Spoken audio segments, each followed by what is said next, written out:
Hello everyone, जय हिंद जय भारत।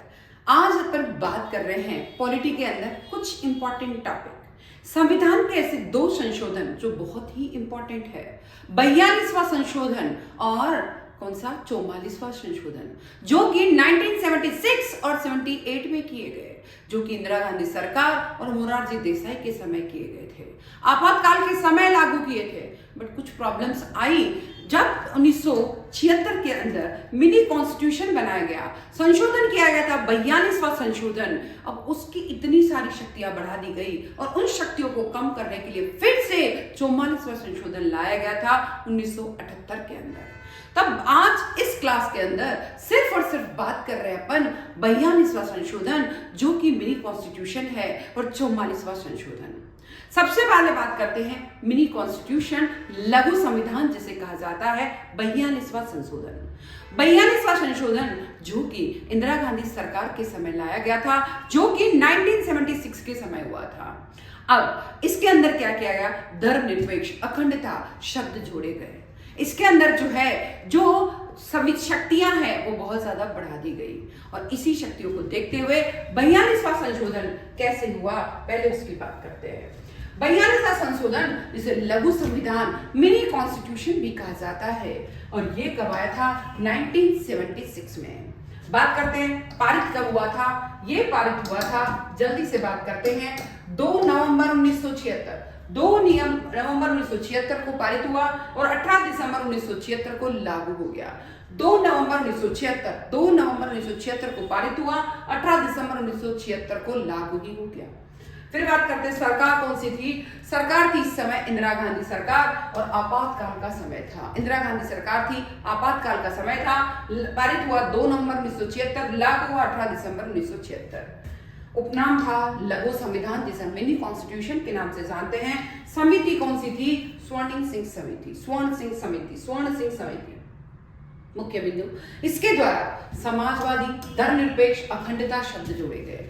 बहुत प्रस्तावना ही चेंज कर दी गई इसके द्वारा। समाजवादी, धर्मनिरपेक्ष अखंडता, समाजवादी, धर्मनिरपेक्ष अखंडता कौन से संविधान संशोधन के द्वारा जोड़े गए, मिनी कॉन्स्टिट्यूशन 42वां संशोधन 1976 में जोड़े गए। प्राइम मिनिस्टर कौन थी उस समय, इंदिरा गांधी।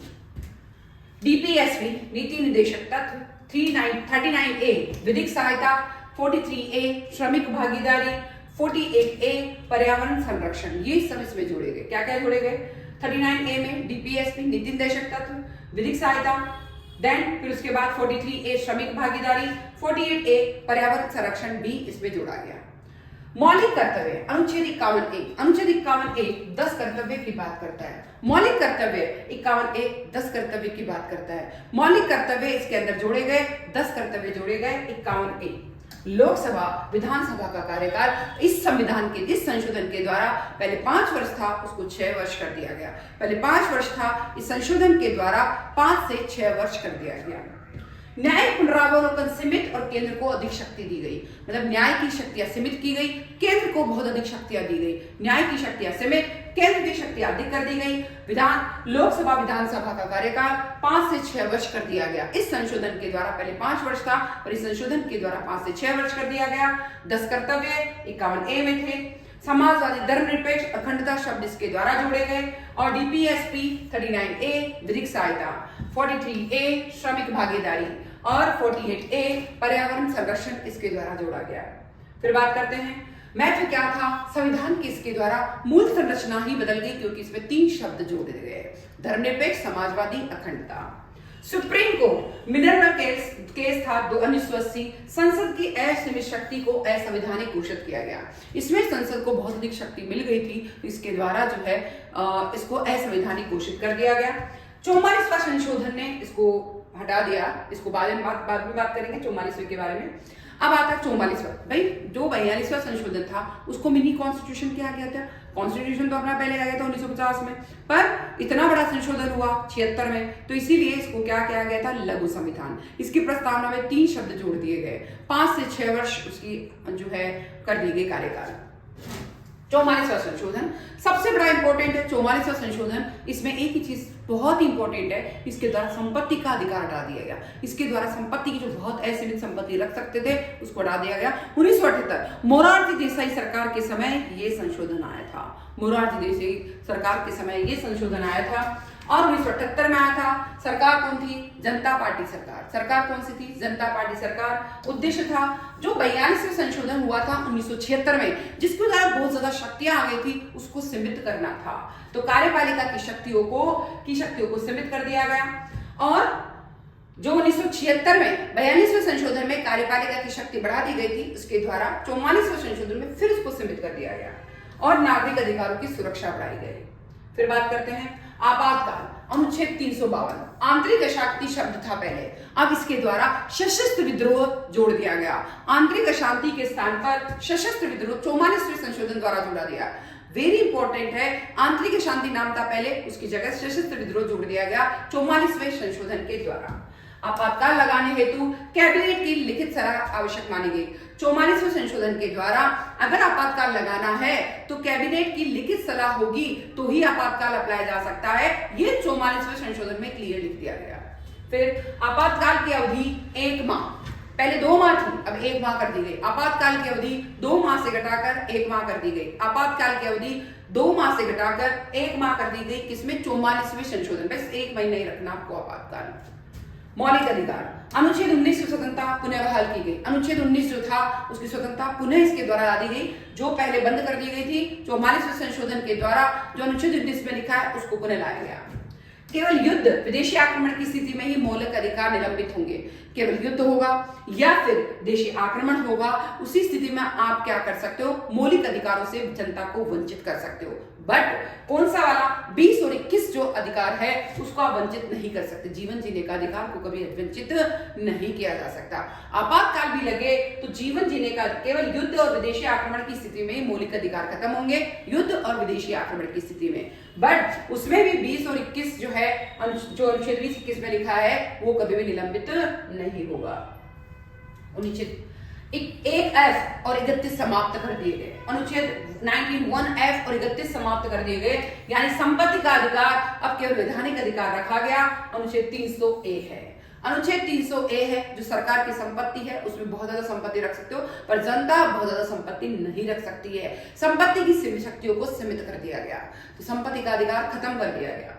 राष्ट्रपति की शक्तियां, लोकसभा भंग करने से पहले मंत्रिपरिषद की लिखित सलाह लेना अनिवार्य है। अगर आपको लोकसभा को भंग करना है तो मंत्रिपरिषद की आप लिखित में सलाह दोगे तो ही वह लोकसभा भंग की जा सकती है। लोकसभा को भंग करने के लिए लिखित में सलाह लेना अनिवार्य है, तो ही राष्ट्रपति भंग कर सकता है।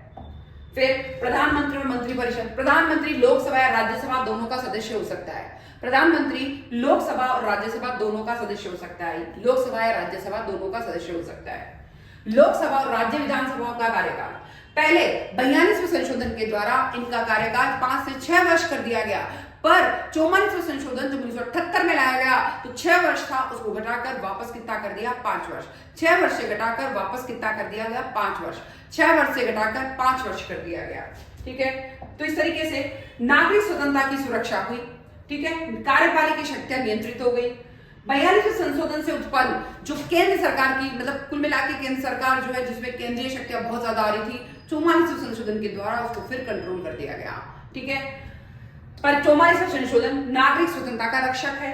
44वां संशोधन संपत्ति का केवल वैधानिक अधिकार रह गया है। अनुच्छेद 20 और 21 आपातकाल में भी घोषित, मतलब खत्म नहीं होंगे। मौलिक अधिकार जो अनुच्छेद 20 और 21 में लिखे हैं वो आपातकाल में भी खत्म नहीं होंगे। आंतरिक अशांति की जगह सशस्त्र विद्रोह आ गया है। आंतरिक अशांति की जगह सशस्त्र विद्रोह आ गया। लोकसभा विधानसभा का कार्यकाल 5 वर्ष रह गया। लोकसभा विधानसभा का कार्यकाल 5 वर्ष रह गया। तो इस तरीके से जो 42वें संशोधन में किया गया, 1956 में, 1976 में, मिनी कॉन्स्टिट्यूशन में, इंदिरा गांधी सरकार के समय 76 के अंदर 5 से 6 वर्ष की गई थी। और जो प्रस्तावना बदल दी गई थी, समाजवादी धर्मनिरपेक्ष अखंडता शब्द रखा गया था। देन इसके अंदर जो है जो 42वें संशोधन उसको मिनी कॉन्स्टिट्यूशन कहा गया था। न्याय की शक्तियां कम और विधायी शक्तियां ज्यादा बढ़ा दी गई, कार्यपालिका की शक्ति। पर जब 44वां संशोधन आया तो उस पर वापस कंट्रोल किया गया। जो आपातकाल का माह था, 2 माह थे, उसको 1 माह कर कर दिया गया, संपत्ति का अधिकार सीमित कर दिया गया। फिर इसके अंदर मौलिक अधिकार जो है रखे जाएंगे, आप विद्रोह में भी मतलब उसमें मौलिक अधिकार रखे जाएंगे, युद्ध में भी, आंतरिक विदेशों का आक्रमण होने पर भी, पर मौलिक अधिकार खत्म हो सकते हैं, पर 20 और 21 वाले खत्म नहीं होंगे। साथ ही जो 6 वर्ष कार्यकाल रखा गया था 42वें संशोधन के द्वारा, उसको 5 वर्ष कर दिया गया। आंतरिक अशांति की जगह सशस्त्र विद्रोह जोड़ दिया गया। तो इस तरीके से बहुत इंपॉर्टेंट टॉपिक है दोनों ही, 42वां संशोधन हो चाहे 44वां संशोधन, बहुत इंपॉर्टेंट है। मैं फिर कहूंगी, आपको कोई भी प्रॉब्लम है जरूर पूछे, जरूर सॉल्व करें। एग्जाम में जाने से पहले मेरे जो वीडियोस हैं उनको सिर्फ 1 या 2 बार सुन के जाए, आपको पास होने से कोई नहीं रोक सकता। मैं फिर आऊंगी, जरूर आऊंगी, जल्दी आऊंगी। जय हिंद, जय भारत, जय संविधान।